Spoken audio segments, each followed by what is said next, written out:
On vient de fêter le 31 octobre la fête de la Réforme. C'est la fête où ce moine Augustin, qui s'appelait Martin Luther, donc avait écrit 95 thèses qu'il a placardées sur un château. Et pour lui, c'était de montrer tous les abus qu'il y avait à ce moment-là. Martin Luther, vous pouvez voir ça dans un film qui est gratuit sur YouTube. Vous tapez Martin Luther, vous voyez sa biographie. Il s'est converti un jour alors qu'il y avait un orage terrible et il a peur. Il se dit, je vais mourir aujourd'hui. Il y a vraiment un immense orage. Et il dit, Dieu, si tu me sauves, je vais me consacrer à toi, je vais te donner ma vie. Donc, comme le Seigneur le sauve, il s'en sort vivant. Il s'engage dans les ordres et il y a un moine Augustin, donc de la tradition de Saint-Augustin. Mais on le voit souffrir. Parce que ce qu'il veut faire, c'est pratiquer la règle des Augustins, marcher selon la règle de Saint-Augustin, sur les traces de Jésus. Mais il essaye de performer pour accomplir tous ses devoirs spirituels, ses disciplines spirituelles, et il se sent coupable. Il est tourmenté. Il vit dans l'austérité. Il est vraiment malheureux. On le voit déprimé, souvent comme un moine austère. Puis un jour, il découvre ce qui n'est pas qu'une doctrine pour lui, parce qu'il l'a découvert dans son cœur avant de comprendre la doctrine.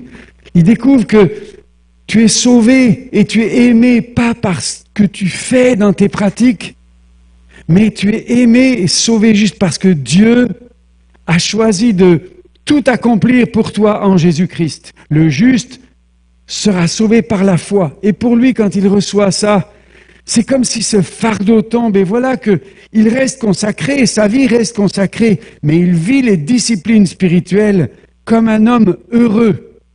Il devient presque un peu comme frère Chuck.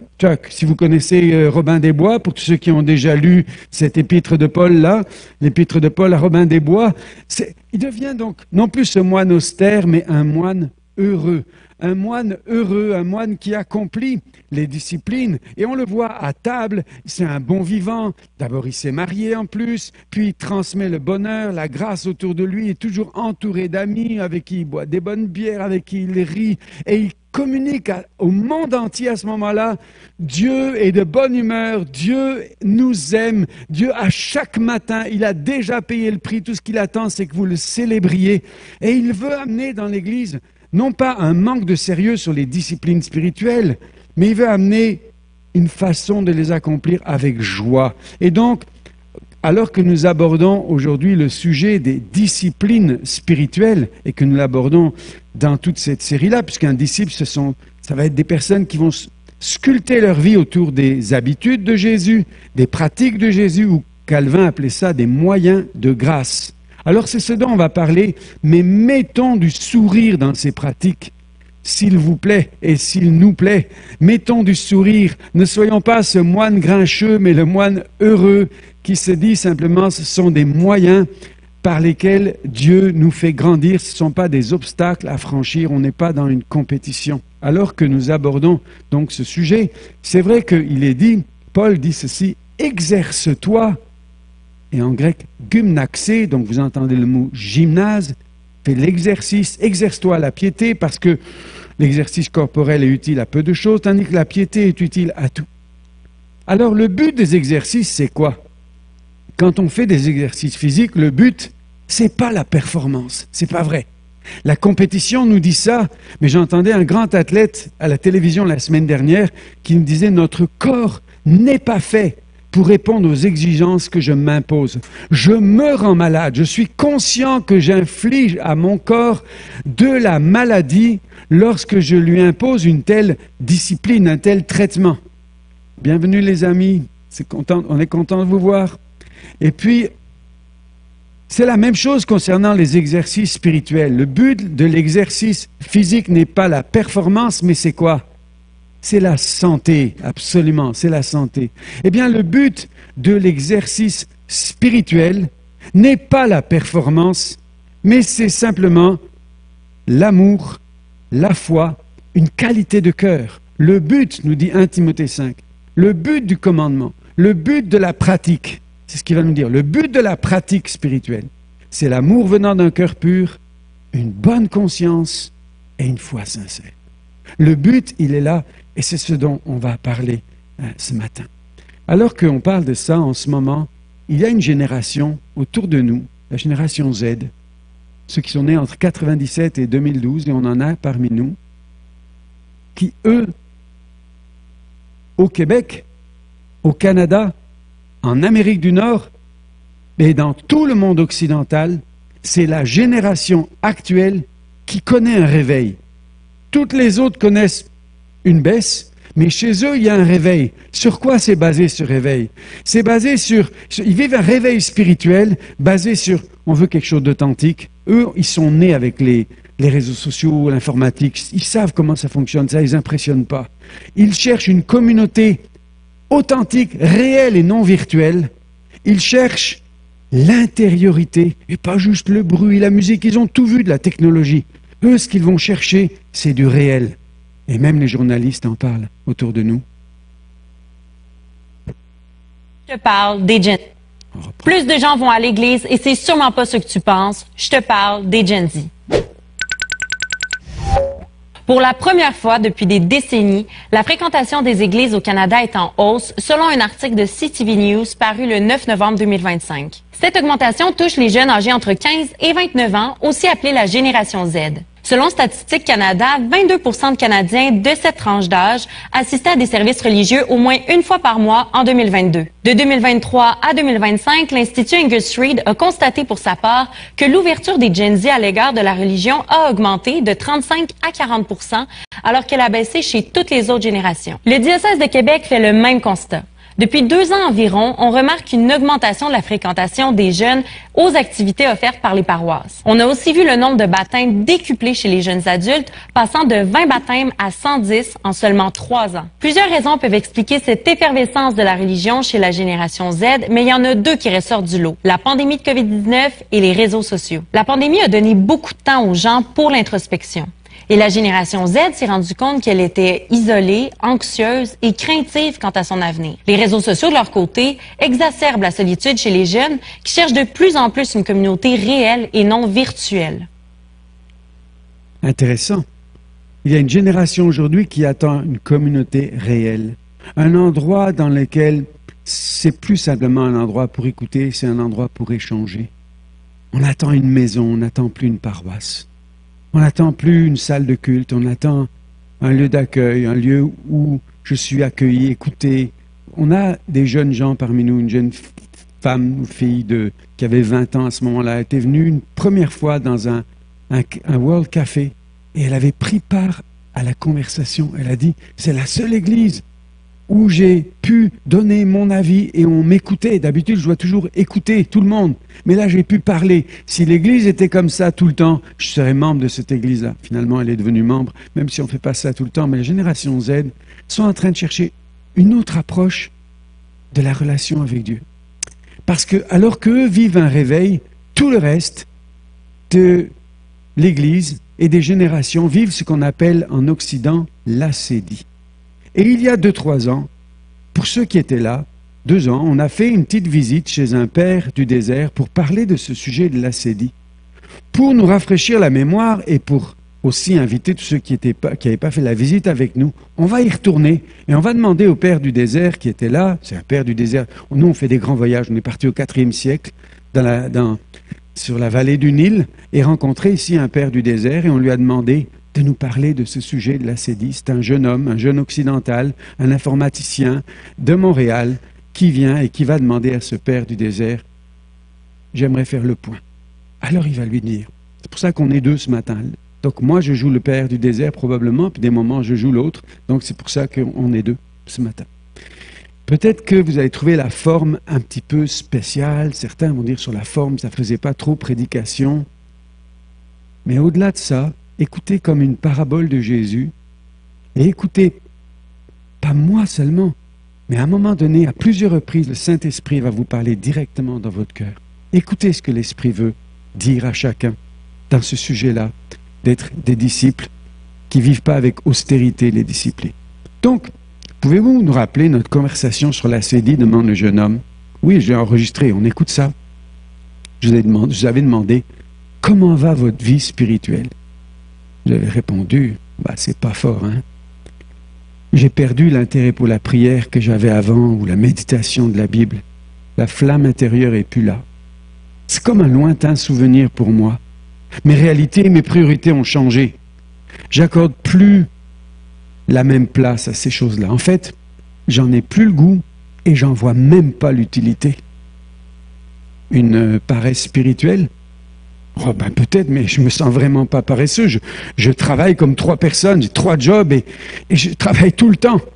Je vois. Qu'est-ce qui se passe dans vos pensées? Ah, mes pensées, c'est vraiment touffu. Ça s'en va dans tous les sens, ça fuse par milliers. Parlez-moi de votre style de vie. Ben, je gagne bien ma vie, j'ai gravi les échelons dans ma compagnie et puis je gagne vraiment bien, mais les coûts sont exorbitants. Hein. Ça a monté le coût de la vie depuis le Covid. C'est incroyable. Avec les crédits des voitures, les crédits de la maison, les frais scolaires pour les enfants, les vacances qu'on prend, les restaurants, puis le train de vie lié à ma profession font que ça crée une pression énorme pour travailler plus, toujours plus. Et on est pris dans cet engrenage. On a l'impression que c'est pas nous qui pédalons le vélo, c'est que le vélo qui nous pédale. Tellement ça va vite. On maîtrise plus le rythme de la vie. À quel niveau vous diriez que ce serait suffisant pour vous? Ben, je sais pas. Plus jeune, je pensais qu'avec ce que j'ai aujourd'hui, ça suffirait.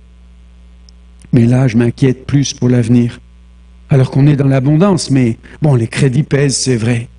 Et mieux tout ça, comment vous vous ressourcez? Ah ben, j'essaye parfois de m'arrêter en famille, mais dans ma tête, ça n'arrête jamais. Hein.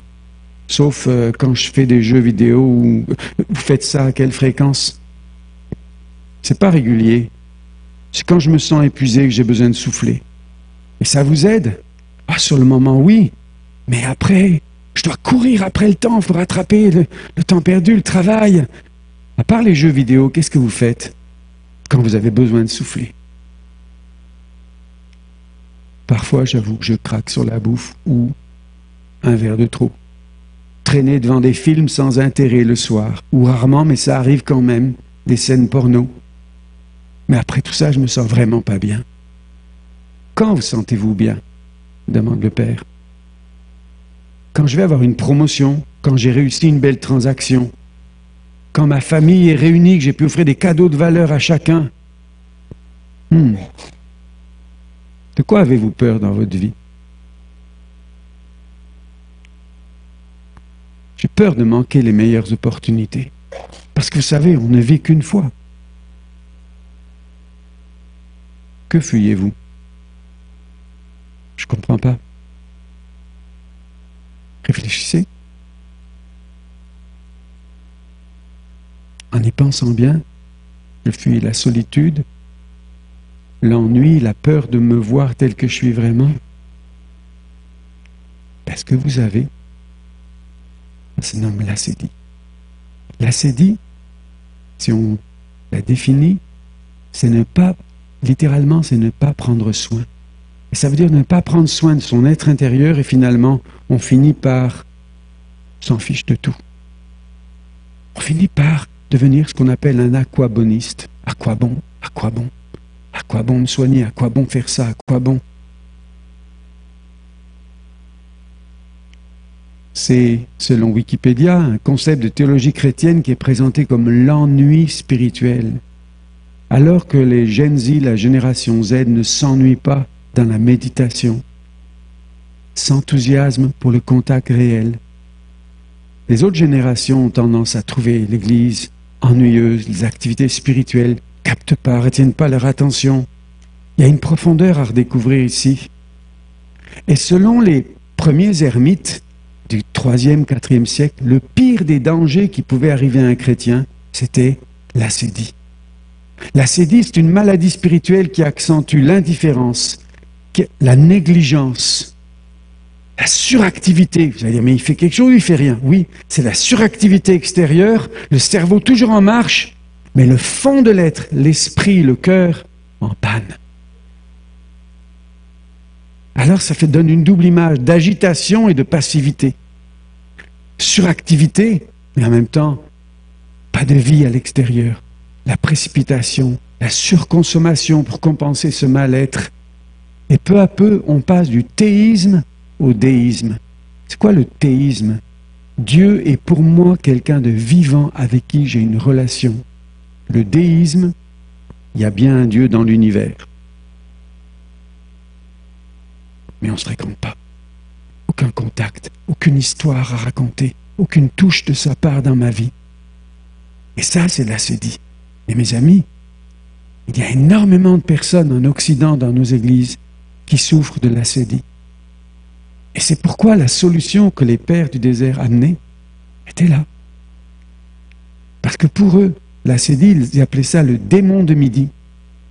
Et comment ça se manifestait? On voyait un démon qui venait mettre un gros coup de massue sur le moine ici, et soit pour l'endormir d'un sommeil mortel, soit le pousser à s'enfuir comme un fou en criant dans le désert.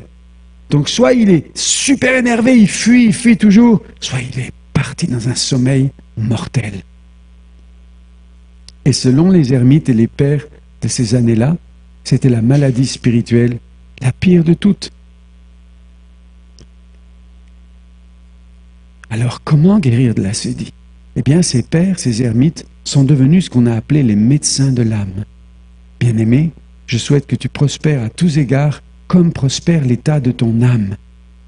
Eux-mêmes venaient apporter des soins, eux-mêmes étaient très conscients quand ils entouraient la vallée du Nil ici en Égypte, que ce sur quoi on allait lutter, c'était veiller sur vous-même. Soyez vigilants, de crainte que vos cœurs ne s'apesantissent sur les excès du Netflix. Oh, pardon, j'ai la version 2025 là. Mais sur les excès du manger, du boire, les soucis de la vie. Veillez et priez en tout temps. Veillez. L'éveil spirituel est le contraire de l'acédie. Et c'est pourquoi, dans tout ce parcours de disciples en chemin, d'apprentis du chemin, de retrouver les pratiques spirituelles, c'est pour pouvoir nous éveiller l'être intérieur, comme la génération Gen Z est en train de le faire. Ils se régalent dans les moments de méditation. Et ce que Pierre appelait il n'y a pas longtemps le silence habité de Dieu. Ces médecins holistiques qui sont médecins à la fois sur l'âme. J'entends un son là. Ces médecins étaient médecins pour le corps et médecins pour l'âme. Ils savaient que dans le corps il y avait des perturbateurs endocriniens, mais ils savaient qu'il y a aussi des perturbateurs d'intériorité de notre âme. Et ils venaient soigner esprit, âme et corps. Leur médecine est très simple.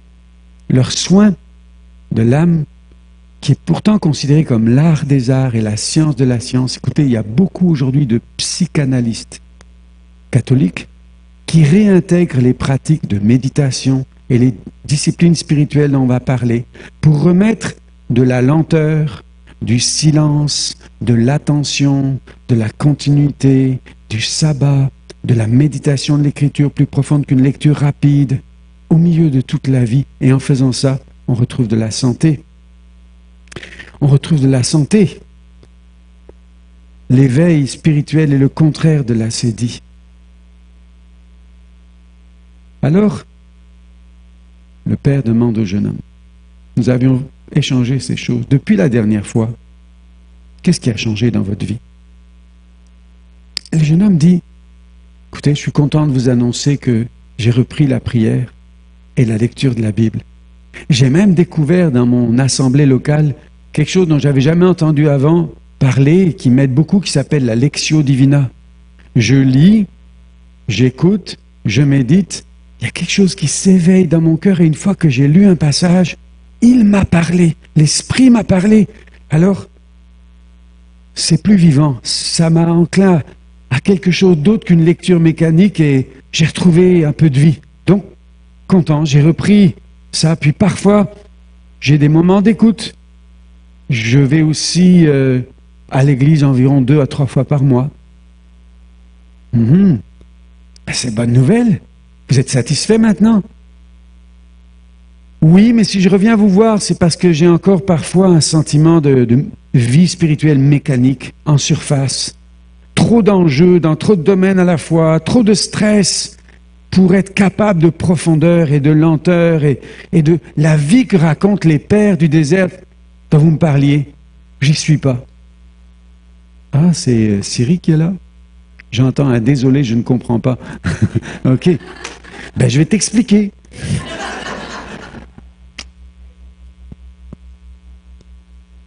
Comment faites-vous pour vivre cette sérénité, demande le jeune homme.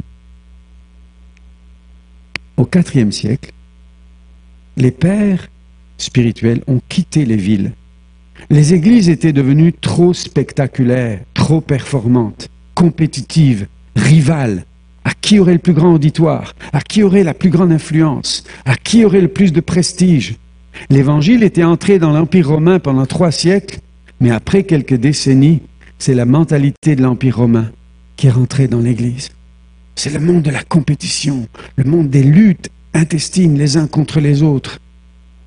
Ceux qui voulaient une vie plus profonde et moins dans l'esprit du siècle se sont retirés dans les déserts, sont devenus des ermites, ils ont été tout seuls pour méditer, pour goûter Dieu, retrouver l'abondance, les torrents de délices devant sa face. Ils ont écouté Dieu et ils ne voulaient voir personne. Ils ont pris du temps pour la vie profonde et la solitude. Puis, des jeunes gens sont venus à eux. Après les avoir refusés un temps, ils les ont acceptés. En peu de temps, ce sont devenus des oasis spirituelles dans le désert, des communautés de gens renouvelés qui ont pratiqué les disciplines spirituelles. Un jeune homme entend parler de disciplines spirituelles et il dit mais c'est quoi ça, les disciplines spirituelles? C'est pas un mot que j'aime, ça me fait un peu peur d'entendre parler de disciplines spirituelles. Est-ce que vous pourriez me résumer courtement en quoi ça consiste, ces disciplines spirituelles? Oui, ce sont les pratiques de Jésus. Quand on regarde la vie de Jésus, il pratique cela. Ce sont les habitudes des premiers disciples, ou ce sont ce que les réformés du temps de Calvin appelaient les moyens de grâce pour être transformés. Mais oui, est-ce que vous pouvez me définir chacun d'entre eux? Ben, on y va. Le premier, le sabbat, c'est une cathédrale dans le temps. C'est un palais dans le temps, disait un rabbin.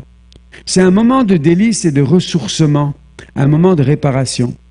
C'est le côté face de la production. On produit dans le travail et on est recréé dans le sabbat. On crée et on est recréé. Création, récréation, c'est le rythme que Dieu a voulu nous donner. La prière, une reconnaissance de précarité intérieure, telle de misère intérieure, que tu as un besoin désespéré de te connecter à Dieu pour qu'il souffle sa vie en toi. Ça, c'est la prière. Le jeûne, un moment de priorisation du ciel sur les appétits de la terre. Tu renonces aux appétits de la terre pour augmenter au-dedans de toi les appétits du ciel. L'écriture, un flot de renouvellement des pensées qui nettoie ton cerveau par l'Esprit divin, la pensée de Dieu, de tous les messages que tu as accumulés. La solitude, de la même façon, de la défragmentation de tous les messages encombrants qui étaient en toi. Pense à Moïse, qui est sur la montagne et pendant 7 jours, Dieu ne lui parle pas, il est juste en train de faire le vide. Les moments de solitude, de retraite mise à part, de silence, dans lequel ton cerveau, ton être entier est reprogrammé. La communauté, pour équilibrer les moments de solitude et de silence, c'est un espace de réciprocité.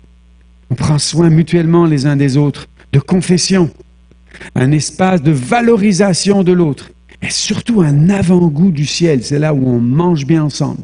On prend des repas simples, mais c'est un avant-goût du festin des noces. La générosité, un processus de transformation du cœur pour bénir les autres avec abondance comme le Père le fait. Le service, contribuer à rendre le monde meilleur en remplissant son rôle pour le bien des autres. Enfin, le témoignage, une façon d'inspirer les autres à interroger le Seigneur, voyant ce qu'il a fait dans notre vie. Si tu as fait ça dans sa vie, qu'est-ce que tu peux faire dans la mienne? Si tu as fait ça dans sa vie, est-ce que tu existes vraiment? Et nous témoignons autour de nous pour voir des gens éveillés à cette curiosité. Et quand nous pratiquons ces 9 disciplines-là, parce que nous les pratiquons déjà, nous allons grandir. Quand je vous écoute, dit le jeune homme, j'ai l'impression que vous voulez faire de moi un moine. Alors le père sourit et dit non, peut-être pas un moine, c'est un appel, mais qu'est-ce que vous pourriez prendre de la vie monastique, de ces disciplines spirituelles pour enrichir votre propre vie à vous? Et il est comme intrigué, il dit, vous savez, comment ces 9 disciplines, je peux les rentrer dans un agenda d'un père de famille qui a 4 enfants, qui a du travail en ville aujourd'hui? C'est impossible. Comment ça rentrerait dans l'agenda d'un père de famille? Peut-être un peu comme ça rentrait dans l'agenda d'un certain Daniel, qui avait un agenda de premier ministre à Babylone, qui faisait face à des grands enjeux dans son pays à ce moment-là, parce que ce pays vivait dans un monde complexe, rempli d'occultisme. C'était quand même la plus grande des nations de l'époque, comparée aux États-Unis aujourd'hui. Il était premier ministre. Et puis, vivant au milieu d'un monde d'astrologie, de magie, des vies de luxe et de luxure pour les grands du pays, des esclaves étrangers traités comme des sous-hommes, mais dans tous ces enjeux sociaux, culturels, économiques, spirituels, Daniel bâtissait sa vie sur la charpente des disciplines fixes. Et c'est pour ça qu'il a pu traverser. Et ces disciplines fixes, c'est ce que nous appelons la règle. La règle. Oui, la règle, comme la règle de Saint-Benoît, comme la règle de Dominicains, comme la règle des franciscains, Saint François d'Assise. Ce sont les façons dont ces disciplines sont présentes chacune dans nos vies tout au long du jour, ou de la semaine, ou du mois, ou de l'année. Et le Père dit au jeune homme, sais-tu que tu pourrais prendre chacune de ces disciplines et toi-même évaluer lesquelles tu vas faire au quotidien, laquelle tu vas faire chaque semaine, laquelle tu ferais au mois ou à l'année. Le jeune homme dit, ça fait un peu quand même compétition de spiritualité, là, on croirait le championnat mondial de la religion. Alors il dit, ça pourrait ressembler à ça, en riant, dit le Père, mais c'est pas du tout ça. Tu sais, quand on parle des disciplines spirituelles, c'est du billard. Tu veux dire quoi, du billard? Tu sais, au billard, la boule blanche, si elle va dans le trou, elle compte pas. La boule blanche, elle doit servir de façon au but indirect. Elle touche la rouge ou la jaune, et c'est quand la rouge ou la jaune va dans le trou, c'est là que tu as gagné. Mais si tu tires sans arrêt sur la boule blanche, ça ne fera rien du tout. La discipline spirituelle, c'est la boule blanche. Tu tires dessus, ça compte pas. Elle doit toucher la rouge ou la jaune pour atteindre son but. Rappelle-toi, le but de la discipline, ce n'est pas d'être plus discipliné. En soi, ce n'est pas vrai. Ce n'est pas un but, c'est un moyen indirect. C'est la boule blanche. Le but, il est où? Le but, il est ailleurs. Le but de la discipline, c'est l'amour venant d'un cœur pur. C'est une bonne conscience, une foi sincère. L'amour, la foi, la qualité de cœur, c'est ça le but. Les disciplines ne sont que des tremplins, pas des obstacles à franchir, des tremplins qui t'aident à grandir en amour, en foi, en qualité de cœur, en profondeur. Il n'y aura jamais un champion de la discipline spirituelle qui sera célébré. On dira toujours, tu sais, une compétition de la boule blanche, t'as 0 à la fin. Même si tu dis, j'ai mis 40 fois la boule blanche dans le trou, ça fait 0 point. Et donc, c'est pas le nombre de fois tu jeûnes, le nombre d'heures où tu pries, le nombre de chapitres que tu lis, tout ça, c'est beau. Mais rappelez-vous, Luther, le moine, tant qu'il comptait les disciplines comme étant le but en soi, il était le moine triste, malheureux, sous le fardeau. Le jour où il a compris, ce sont juste des moyens pour atteindre la boule rouge, et quand la boule rouge rentre, c'est l'amour. Quand la boule jaune rentre, c'est la qualité du cœur et la foi. Et là, il a compris, le but est ailleurs, et il est devenu le moine joyeux qui répandait la joie, la grâce. Nous sommes là juste pour voir grandir l'amour pour le Seigneur, la foi et des qualités de cœur. Et c'est là que le jeune homme commence à comprendre. Avec cette histoire du billard, ça fait toute une différence. Alors si je résume, le but, c'est pas que je devienne un top praticien de toutes ces disciplines spirituelles. Je comprends que c'est le moyen. Mais si j'échoue, une règle n'est pas une loi. Une règle, en latin regula, c'est fait pour réguler ta vie, pour lui donner une harmonie, un rythme adapté pour continuer à grandir. Oui, mais si j'échoue, c'est comme si tu sors du chemin. Tu t'arrêtes, tu te rends compte que tu es sorti du chemin, tu reviens et tu reprends. Sache que les monastères sont remplis de moines qui régulièrement pratiquent, échouent, retrouvent le chemin et reprennent. Parce que Dieu est un Dieu de grâce, c'est un Père, il nous accompagne. C'est pas un concours de spiritualité, c'est pas le championnat du monde de la religion. Ce sont des tremplins qui nous amènent à réguler nos vies pour que peu à peu on ressemble plus à Jésus, qu'on fasse comme Jésus, qu'on soit dans les traces de Jésus, parce que c'est ça les disciples. Nous parlons ici de moyens et le but est ailleurs, tu as bien compris. Alors si on explorait 2 ou 3 de ces disciplines, ben oui, qu'en est-il du sabbat dans ta vie, demanda le moine. Je n'en me dis sabbat. Ça sonne un peu devoir religieux de l'Ancien Testament, ça pour moi, le sabbat. Juste d'entendre le mot, le sabbat, ça m'abat. Je vois juste une image d'empêchement. Mais je suis content de vous entendre sur le sabbat, c'est quoi?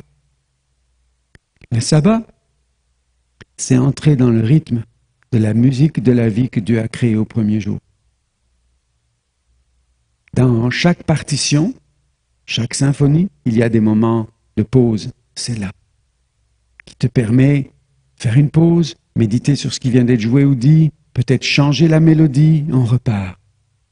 Le sabbat nous amène dans une synchronisation avec le rythme divin dans l'univers, parce que Dieu lui-même est le premier qui s'est appliqué au sabbat. Avant la loi, c'est à la création. 6 jours, et le 7e, il l'a sanctifié. Il en a fait un jour spécial, un jour pour retrouver souffle. Et Jésus nous parle du sabbat en disant, êtes-vous fatigués?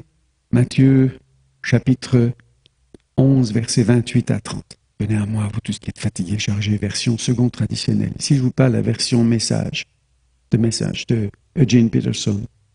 Êtes-vous fatigués, épuisés, brûlés par la religion? Venez à moi. Partez avec moi et vous retrouverez une vie saine, régulière. Je vais vous montrer comment prendre un vrai repos, un vrai sabbat. Marchez avec moi, travaillez avec moi. Parce que le sabbat, c'est la face, pile et face du travail. Création, récréation. Création, travail. 6 jours, tu feras de la création, tu vas ajouter des choses dans ce monde. 8e jour, tu vas te recréer, tu vas être réparé, tu vas jouer, te reposer, faire toutes sortes de choses qui font que tu te sens bien et que tu es plus proche de Dieu. Tu vas éliminer tout ce qui t'éloigne de Dieu, tout ce qui t'éloigne de toi-même. Création, récréation. Apprenez à vivre les rythmes non forcés de la grâce. Apprenez les rythmes non forcés de la grâce, car mon joug est doux et mon fardeau léger. Je ne vous imposerai rien de lourd ni d'approprié. Gardez-moi compagnie. Vous apprendrez à vivre librement et avec légèreté. Matthieu 11, 28 à 30. Les rythmes non forcés de la grâce, c'est cela, le sabbat. Le sabbat, c'est Naomi qui dit à Ruth, « Je voudrais assurer ton repos pour que tu sois heureuse. » Le but du sabbat, ce n'est pas une restriction de liberté, ce n'est pas un empêchement. C'est un projet divin pour nous renouveler. C'est permettre des moments de réparation comme la pause dans les psaumes, le Sélah, le jubilé tous les 50 ans en Israël. C'est le moment où Dieu lui-même, au premier jour, a repris souffle. Le repos, nous dit Catherine Delman dans ce beau livre ici, Osez ralentir. Si vous voulez vous offrir un beau livre pour Noël, je vous recommande Osez ralentir, qui est un des plus beaux livres qu'on peut lire en français sur le sabbat. Elle reprend tous les enseignements de John McCormack, qui fait les apprentis de chemin, mais aussi des pères qui l'ont inspiré, et notamment du rabbin Abraham Heschel, qui est beaucoup cité dedans. Mais vraiment, c'est superbement bien écrit. Puis Catherine nous dit ceci, ça c'est d'elle, le repos n'est pas une concession à notre faiblesse, c'est une bénédiction inscrite dans notre humanité. C'est vrai, c'est pas une concession à notre faiblesse. Je me souviens, au cinéma, pardon pour la petite parenthèse, là, c'est la pause pub pour laisser souffler un peu le père du désert avec son jeune homme. Au cinéma, nous avions une dame qui avait beaucoup de moyens financiers. Et on pratiquait en ce temps-là une pause sabbatique toutes les 8 semaines. Vous avez remarqué qu'on a continué avec cette pratique-là. Un jour, on va l'apprécier, vous allez voir. Un jour, on va comprendre. Cette dame est venue vers moi et m'a dit, écoutez, moi je suis venu un jour, parce qu'on ne savait pas quand elle venait. Elle venait tous les 2, 3 mois, 6 mois, puis elle venait plus, puis elle revenait. Elle travaillait à la télévision, elle partait, on ne savait pas quand elle était là. Mais quand elle venait, elle voulait que ce soit ouvert. Alors elle m'a dit, écoutez, moi je veux que ce soit ouvert. Je vous paye 1 année du cinéma au complet. Et vous supprimez votre affaire de pause là, parce que quand moi je suis libre, je veux pouvoir trouver l'église ouverte. Je suis désolé, je ne vais pas le faire. C'est pas juste une pratique parce qu'on manquerait de moyens financiers. C'est pour moi une mesure de respect pour nos amis qui viennent et qui s'occupent des kids. Pour Alain qui arrivait très tôt le matin avec Pierre et quelques autres et Denis, et qui ont monté tout le stage, il fallait le monter au complet chaque dimanche matin tôt. Et j'ai admiré ce qu'ils faisaient. C'est impossible pour moi, c'est vraiment les respecter, les honorer et nous honorer ici, que d'apprendre à faire une pause dans laquelle on va simplement se tourner vers Dieu, faire du bien et se rapprocher de lui. C'est pas une concession à notre faiblesse, c'était pas une concession à la faiblesse de nos finances, c'était reconnaître c'est une bénédiction inscrite dans notre humanité. Dieu nous a conçus pour fonctionner de même. Et il nous dit même, si vous honorez le sabbat, vous êtes en train de donner un message à toute l'humanité que je suis le Créateur. Parce que ce sera un signe qui devra perdurer à travers toute l'histoire. Ce signe, c'est quoi? C'est de rappeler à toute l'humanité qu'en 6 jours, j'ai tout créé, mais le 7e, je me suis reposé. À chaque fois que vous entrez dans le sabbat, vous rappelez à toute l'humanité que je suis le Dieu créateur. Se pourrait-il qu'il y ait une incidence sur le fait qu'on a tellement négligé le sabbat depuis longtemps? Et est-ce qu'il y aurait un lien là-dessus sur le fait que les gens ne croient plus que Dieu est créateur? Peut-être. Peut-être une petite conséquence secondaire. Mais le plus fort ici, c'est que Dieu nous dit, il a repris souffle. Toi, Seigneur, tu étais essoufflé. Toi, essoufflé. Le souffle, c'est l'esprit. C'est comme un renouvellement de l'esprit. Au 7e jour, c'est le moment du renouvellement de l'esprit. Et Dieu nous dit, le but du sabbat, c'est de te renouveler dans l'esprit. C'est un palais dans le temps. C'est une cathédrale divine dans le temps. Le sabbat sert à te renouveler, à renouveler ta capacité à aimer Dieu, à aimer la vie, à remarquer la beauté de la vie. Parce qu'au bout d'un moment, tu ne remarques plus la beauté des gens qui t'entourent, la beauté des situations qui t'entourent, la beauté des paysages qui t'entourent. Tu n'as même pas vu ce petit garçon qui, à la fin de l'église ce matin, va aller courir dans les bras de sa maman, avec un amour. Maman, je t'aime. Tu ne le vois même plus. Tu vois même plus ce couple qui était fâché, qui se réconcilie. Tu remarques plus les situations qui sont belles parce que tu cours. Mais le sabbat recrée dedans toi une capacité de voir les belles choses qui t'échappent dans la vie. Tu es recréé ici. Jeune homme dit, d'accord, mais moi je crains de voir dans le sabbat un moment vide. Qu'est-ce qu'on fait? Je dois juste attendre 24 heures, là, je ne sais pas quoi faire. Je suppose que j'allume pas la télé, j'allume pas l'ordinateur, j'allume pas mon téléphone. C'est juste des choses que je fais pas, alors j'ai peur de vivre un ennui, moi, 24 heures. C'est pour cela, c'est pour éviter ça que Dieu dit, le sabbat doit être sanctifié. Sanctifié, ça veut dire, on y apporte du soin. On traite ça comme un jour de fête spéciale, une fête préparée à l'avance. À l'avance, tu es intentionnel et inventif. À l'avance, par exemple, on fait un repas. On ne fait pas juste le jour même, le sabbat. Pour nous, quand on le fait ça le vendredi soir. On allume une bougie. On prend la Sainte Seine tous les deux, Isabelle et moi. La communion. On invite le Seigneur à être dans nos vies, dans notre maison. Vous pouvez le faire dans vos maisons. On prie. Et si on regarde quelque chose sur la télévision, on le fait. c'est jamais des films qui pourraient nous éloigner de Dieu. On respecte ces critères-là. Mais on est intentionnel, inventif. Le lendemain, samedi matin, je passe ma matinée à lire, à prier, marcher. Je suis en repos. Jusqu'au samedi après-midi, où des fois je recommence à travailler. Mais je fixe un début et une fin. Et puis j'essaie de le préparer à l'avance. Qu'est-ce qu'on peut faire pendant le sabbat? Alors écoute bien. Tu peux faire tout ce qui contient ces deux éléments à la fois. À la fois. Ça vous fait du bien et ça vous rapproche de Dieu. Si les deux critères sont rencontrés, fais-le. Ce ne sera pas la même chose pour toi que pour toi. Ce ne sera pas la même chose pour toi que pour moi. Si ça vous fait du bien, ça vous rapproche de Dieu. Mais nous, on regarde par exemple, voilà, le vendredi soir 31, on a regardé le film de Luther. La semaine avant, on a regardé la vocation d'un évêque qui est aujourd'hui cardinal à Rome, et il racontait comment Dieu l'a appelé, l'a fait grandir avec lui. Si on regarde quelque chose, c'est toujours en lien avec des histoires qui nous inspirent à nous rapprocher de Dieu. On ne va jamais aller regarder des films Netflix avec policiers, des thrillers. Non, non, non. Ça nous fait du bien et ça nous rapproche de Dieu. Ça, c'est les deux éléments. Alors, qu'est-ce que je dois éliminer du sabbat? Tu vas éliminer tout ce qui te remet dans le souci, l'énergie lourde, inquiétante, le stress, la rentabilité. Ah ouais, je vois ça, dit le jeune homme. Moi, je reconnais que parfois, je suis dans ces moments-là, quand je suis dans une énergie négative, je vais vite, je me contracte, je remarque plus la beauté autour de moi, je fuis, j'ai envie de changer d'air. Combien de temps devrait durer le sabbat? Le sabbat, théoriquement, c'est 24 heures. Mais ça peut durer toute une fin de semaine. Ça peut durer une semaine entière si tu le veux. Ça peut durer 6 heures si tu le veux. C'est toi qui vas choisir. Tu vas marquer le début par un rituel comme une bougie ou prendre la communion, une prière, un repas spécial. Puis tu vas définir combien de temps ça va durer.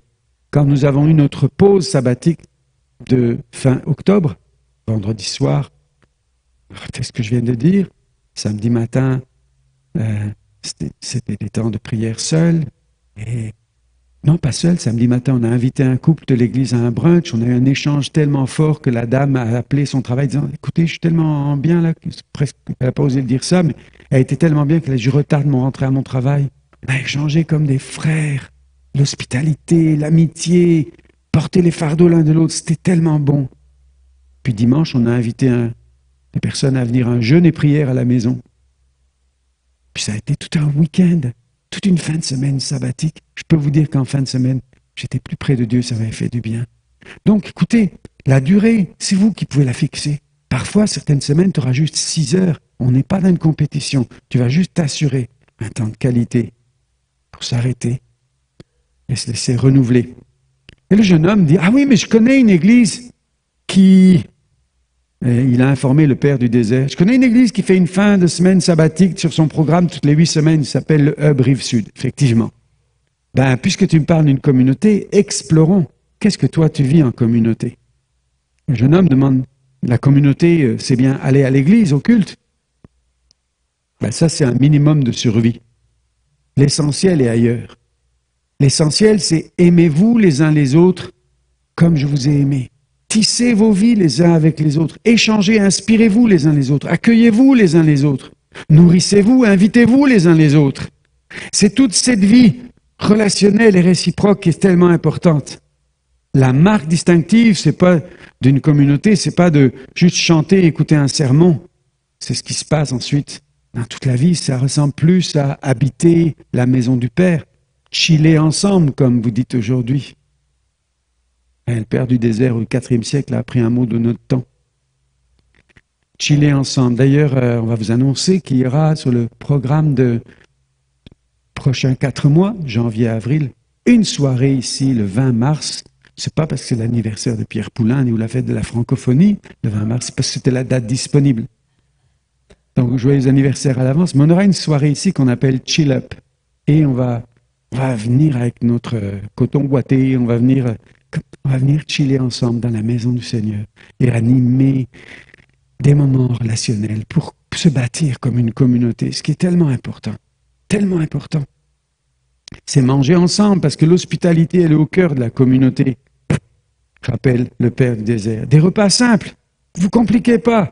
Ce qui compte, c'est des expériences partagées. Le repas du Seigneur peut être pris à ce moment-là. Deux couples qui s'invitent, prenez le repas du Seigneur. Faites ceci en mémoire de moi. On n'a pas besoin d'être dans un local d'église, on a besoin d'être dans la présence de Dieu et considérer la mort et la résurrection de Jésus. La communauté, c'est confesser les péchés les uns aux autres pour être guéris. Être vulnérable. Pourquoi vulnérable? Parce qu'on est en sécurité qu'il n'y aura pas de jugement derrière. Qu'on est aimé et non accusé. Qu'on peut reconnaître ses torts sans crainte. On se fait grâce. On se rappelle la valeur que l'on a aux yeux de Dieu. L'effet Emmanuel, vous vous rappelez l'effet Emmanuel, ce que ça veut dire? Effet Emmanuel? Non? Bon, on va le réécouter, l'effet Emmanuel. L'effet Emmanuel, c'est ce qui fait la différence quand Moïse avait un casier judiciaire. Mais Dieu en fait l'homme qui va être porteur de sa loi. David était un père en échec. On aurait envoyé la DPJ chez lui et les services sociaux tellement. Il a un fils qui commet un inceste, il a l'autre qui assassine son frère, les fils faisaient des complots contre lui. Mauvais. Il a été adultère, meurtrier. Mais quand l'effet Emmanuel passe, le Seigneur dit, David, homme selon mon cœur. Dieu aurait choisi d'avoir une faiblesse qui s'appelle la grâce. Et il prend plaisir à la miséricorde. Et donc l'effet Emmanuel, c'est toujours de transformer et de se mettre toujours du côté de la grâce et pas du côté de l'accusateur. C'est ça la communauté que nous voulons bâtir, dans laquelle il y a toujours l'effet Emmanuel. We'll never see the light again, but I will keep on going till the end.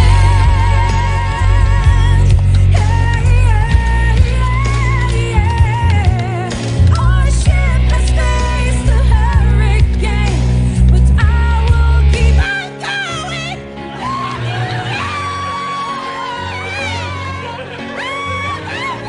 My soul will sing, and I will keep on going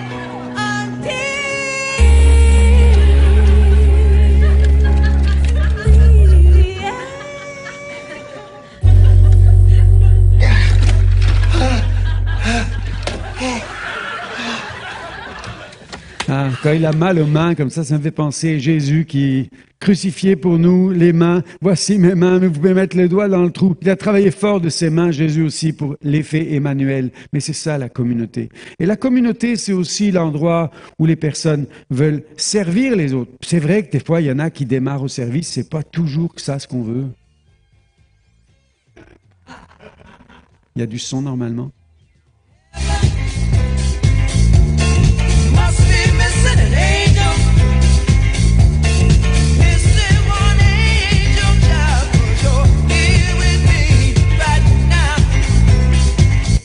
Donc c'est vrai que parfois quand on sert pour le bien des autres, au début on démarre, on est un peu maladroit, mais on va apprendre à servir dans la communauté. D'ailleurs en parlant de cette dernière scène-là, on termine en parlant de la générosité. Ce sera notre dernière pratique et après les musiciens vont approcher pour ce moment de dessert où on va répondre à Dieu. La générosité, c'est quoi la générosité? On touche à cette question de l'argent et là tout de suite on prend peur. Il y a une espèce un malaise sur les chaises. Il y en a qui ont des coliques qui se déclenchent. On a toujours une petite gêne avec ça. Pourquoi? Parfois, certains font semblant d'avoir peu alors qu'ils ont beaucoup, puis d'autres qui ont honte d'avoir peu font comme s'ils avaient beaucoup.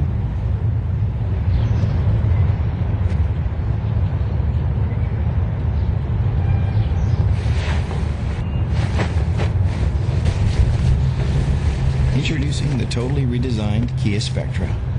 The only car in its class with 6 airbags, a 10-year warranty, and at around $13,000, it's a car you can afford to love.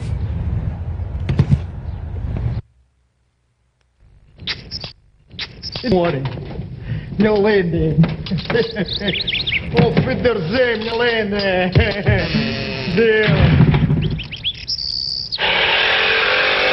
Se quer ter um carro a sério, faça só. Certains ont beaucoup, font semblant de ne pas avoir beaucoup, d'autres ont peu, font croire qu'ils ont beaucoup. C'est dire la gêne qu'on a là, avec ce domaine-là.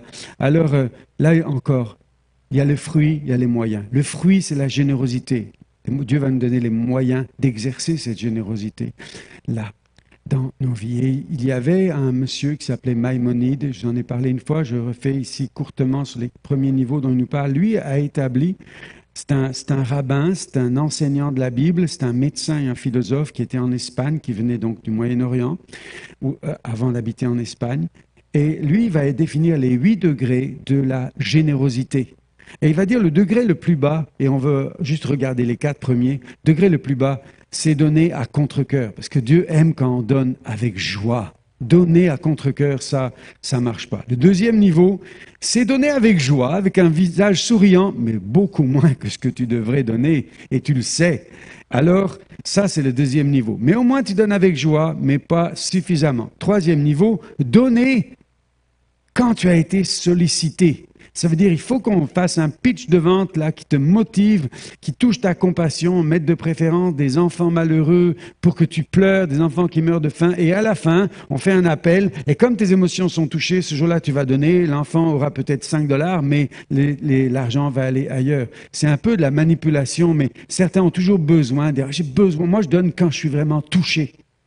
Et le quatrième niveau, c'est celui auquel rêvent tous les pasteurs ou les trésoriers des églises dans le monde entier. Donner avant d'être sollicité.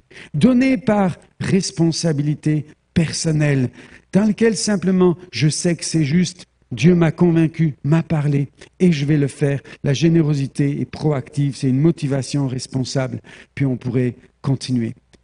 Mais je voudrais nous inviter ici ce matin à penser à ce degré de générosité. Et pour moi, je l'appelle cadeau. Cadeau, c'est le caractère, ça c'est le fruit. Le fruit, c'est de produire des cœurs généreux, comme le Père est si généreux, lui qui donne, qui comble nos vies de nourriture, remplit nos cœurs de joie.